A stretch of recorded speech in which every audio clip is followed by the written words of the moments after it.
कहा है कि पूर्ण से पूर्ण पैदा होता है, फिर भी पीछे सदा पूर्ण शेष रह जाता है और अंत में पूर्ण लीन हो जाता है। फिर भी पूर्ण कुछ ज्यादा नहीं हो जाता है, उतना ही होता है जितना था। ये बहुत ही गणित विरोधी वक्तव्य है, बहुत एंटी मैथमेटिकल। पीडी ऑस्पेंस्की ने एक किताब लिखी है,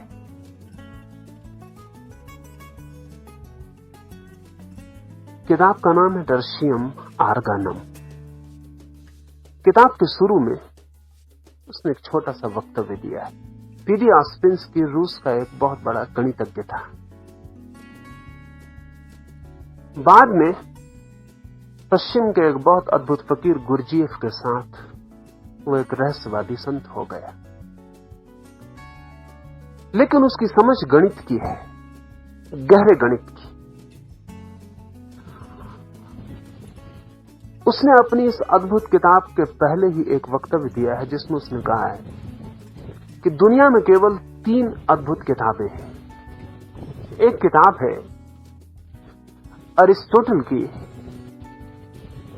पश्चिम में जो तर्कशास्त्र का पिता है उसकी। उस किताब का नाम है आर्गानम। आर्गानम का अर्थ होता है ज्ञान का सिद्धांत। फिर ऑस्पेंस्की ने कहा है कि दूसरी महत्वपूर्ण किताब है रोजर बेकन की। उस किताब का नाम है नोवम आर्गानम, ज्ञान का नया सिद्धांत। और तीसरी किताब वो कहता है मेरी है खुद उसकी, उसका नाम है टर्शियम आर्गानम, ज्ञान का तीसरा सिद्धांत। और इस वक्तव्य को देने के बाद उसने एक छोटी सी पंक्ति लिखी है जो बहुत हैरानी की है। उसमें उसने लिखा है, before the first existed the third was. इसके पहले कि पहला सिद्धांत दुनिया में आया, उसके पहले भी तीसरा था। पहली किताब लिखी है अरस्तु ने 2000 साल पहले, दूसरी किताब लिखी है 300 साल पहले बेकन ने, और तीसरी किताब अभी लिखी गई है कोई 40 साल पहले। लेकिन ऑस्पेंस्की कहता है कि पहली किताब थी दुनिया में, उसके पहले तीसरी किताब मौजूद थी, और तीसरी किताब उसने अभी 40 साल पहले लिखी। जब भी कोई उससे पूछता कि ये क्या पागलपन की बात है, तो ऑस्पेंस्की कहता कि ये जो मैंने लिखा है, ये मैंने नहीं लिखा, ये मौजूद था, मैंने सिर्फ उद्घाटित किया है। न्यूटन नहीं था, तब भी जमीन में ग्रेविटेशन था, तब भी जमीन पत्थर को ऐसे ही खींचती थी जैसे न्यूटन के बाद खींचती थी। न्यूटन ने ग्रेविटेशन के सिद्धांत को रचा नहीं, उघाड़ा। जो ढका था उसे खोला, जो अनजाना था उसे परिचित बनाया। लेकिन न्यूटन से बहुत पहले ग्रेविटेशन था, नहीं तो न्यूटन भी नहीं हो सकता था। ग्रेविटेशन के बिना तो न्यूटन भी नहीं हो सकता। न्यूटन के बिना ग्रेविटेशन हो सकता है। जमीन की कशिश न्यूटन के बिना हो सकती, लेकिन न्यूटन जमीन की कशिश के बिना नहीं हो सकता। न्यूटन के पहले भी जमीन की कशिश थी, लेकिन जमीन की कशिश का पता नहीं था। ऑस्पेंस्की कहता है कि उसका तीसरा सिद्धांत पहले सिद्धांत के भी पहले मौजूद था। पता नहीं था, ये दूसरी बात। और पता नहीं था ये कहना भी शायद ठीक नहीं, क्योंकि ऑस्पेंस्की ने अपनी पूरी किताब में जो कहा है वो इस छोटे से सूत्र में आ गया है। ऑस्पेंस्की की टर्शियम आर्गानम जैसी बड़ी कीमती किताब, मैं भी कहता हूं कि उसका दावा झूठा नहीं है। जब वो कहता है कि दुनिया में 3 महत्वपूर्ण किताबें हैं और तीसरी मेरी है, तो किसी अहंकार के कारण नहीं कहता। ये तथ्य है, उसकी किताब इतनी ही कीमती है। अगर वो न कहता तो वो झूठी विनम्रता होती। वो सच कह रहा है, विनम्रता पूर्वक कह रहा है, यही बात ठीक है। उसकी किताब इतनी ही महत्वपूर्ण है, लेकिन उसने जो भी कहा है पूरी किताब में, वो इस छोटे से सूत्र में आ गया है। उसने पूरी किताब में यह सिद्ध करने की कोशिश की कि दुनिया में 2 तरह के गणित हैं। एक गणित है जो कहता है 2 और 2 4 होते हैं, साधारण गणित, हम सब जानते हैं। साधारण गणित कहता है कि अगर हम किसी चीज के अंशों को जोड़ें तो वो उसके पूर्ण से ज्यादा कभी नहीं हो सकते।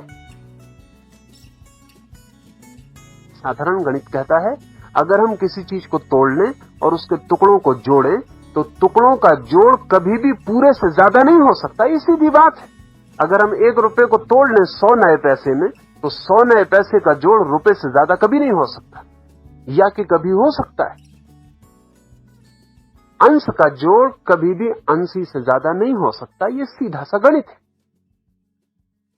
लेकिन आस्पेंस्की कहता है एक और गणित है, हायर मैथमेटिक्स, एक और ऊंचा गणित भी है, और वही जीवन का गहरा गणित है। वहां 2 2 4 जरूरी नहीं है कि 4 ही होते हो। कभी वहां 2 और 2 5 भी हो जाते, और कभी वहां 2 और 2 3 भी रह जाते। और वो कहता है कि कभी कभी अंशों का जोड़ पूर्ण से ज्यादा भी हो जाता है।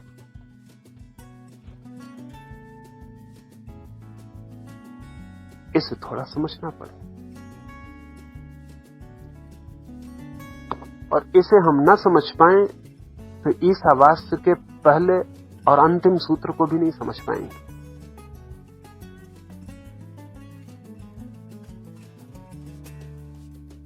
एक चित्रकार एक चित्र बनाता है। अगर हम हिसाब लगाने बैठे तो रंगों की कितनी कीमत होती है? कुछ ज्यादा नहीं। कैनवस की कितनी कीमत होती है? कुछ ज्यादा नहीं। लेकिन कोई भी श्रेष्ठ कृति, कोई भी श्रेष्ठ चित्र रंग और कैनवस का जोड़ नहीं है, जोड़ से कुछ ज्यादा है, समथिंग मोर।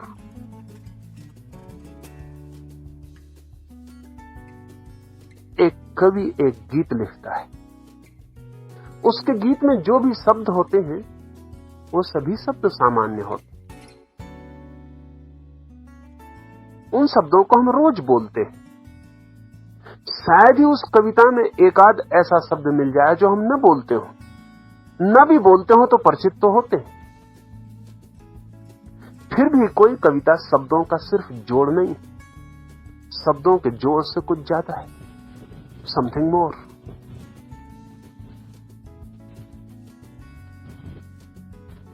एक व्यक्ति सितार बजाता है। सितार को सुनकर हृदय पर जो परिणाम होते हैं वे केवल ध्वनि के आघात नहीं, ध्वनि के आघात से कुछ ज्यादा हम तक पहुंच जाता है। इसे ऐसा समझिए,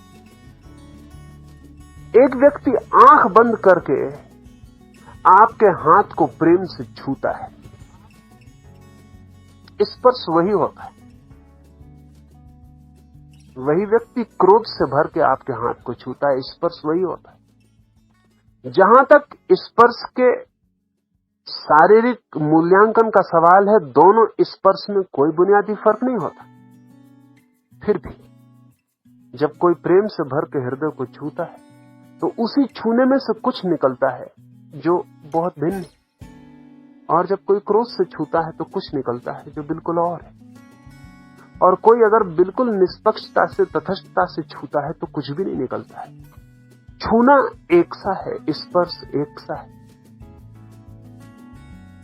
अगर हम भौतिक शास्त्री से पूछने जाएंगे तो वो कहेगा कि हाथ पर एक आदमी ने हाथ को छुआ, कितना दबाव पड़ा, दबाव नापा जा सकता है। हाथ पर कितना विद्युत का आघात पड़ा वो भी नापा जा सकता है। एक हाथ से दूसरे हाथ में कितनी ऊष्मा, कितनी गर्मी गई वो भी नापी जा सकती है। लेकिन वो ऊष्मा, वो हाथ का दबाव किसी भी रास्ते से बता ना सकेगा कि जिस आदमी ने छुआ उसने क्रोध से छुआ था कि प्रेम से छुआ था। फिर भी स्पर्श के भेद हम अनुभव करते हैं। निश्चित ही स्पर्श केवल हाथ की गर्मी, हाथ का दबाव, विद्युत के प्रभाव का जोड़ नहीं, कुछ ज्यादा है। जीवन कुछ श्रेष्ठतर गणित पर निर्भर है। यहां जिन चीजों को हमने जोड़ा था उनसे नई चीज पैदा हो जाती, उनसे श्रेष्ठतर का जन्म हो जाता, उनसे महत्वपूर्ण पैदा हो जाता, क्षुद्रतम से भी महत्वपूर्ण पैदा हो जाता। जिंदगी साधारण गणित नहीं, बहुत श्रेष्ठतर, गहरा, सूक्ष्म गणित है। ऐसा गणित है जहां आंकड़े बेकार हो जाते, जहां गणित के जोड़ और घटाने के नियम बेकार हो जाते। और जिस आदमी को गणित के पार जिंदगी के रहस्य का पता नहीं है, उस आदमी को जिंदगी का कोई भी पता नहीं।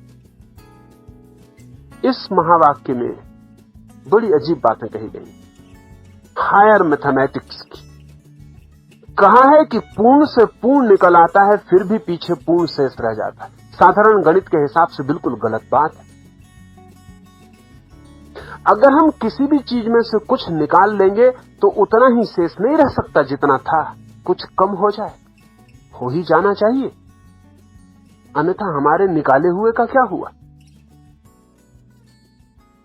अगर मैं एक तिजोरी में से 10 रुपए निकाल लूं, उसमें अरबों रुपए भरे हों तो भी कम हो गए, 10 पैसे भी निकाल लूं तो भी कम हो गए, उतना ही शेष नहीं रह सकता जितना पहले था।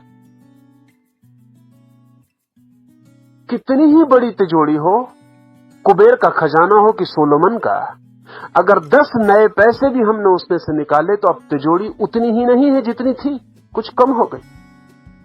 और कितना ही बड़ा खजाना हो, अगर हम 10 कौड़ी भी उसमें डाल दें तो अब उतनी ही नहीं रही जितनी थी, कुछ जुड़ गई और ज्यादा हो गई।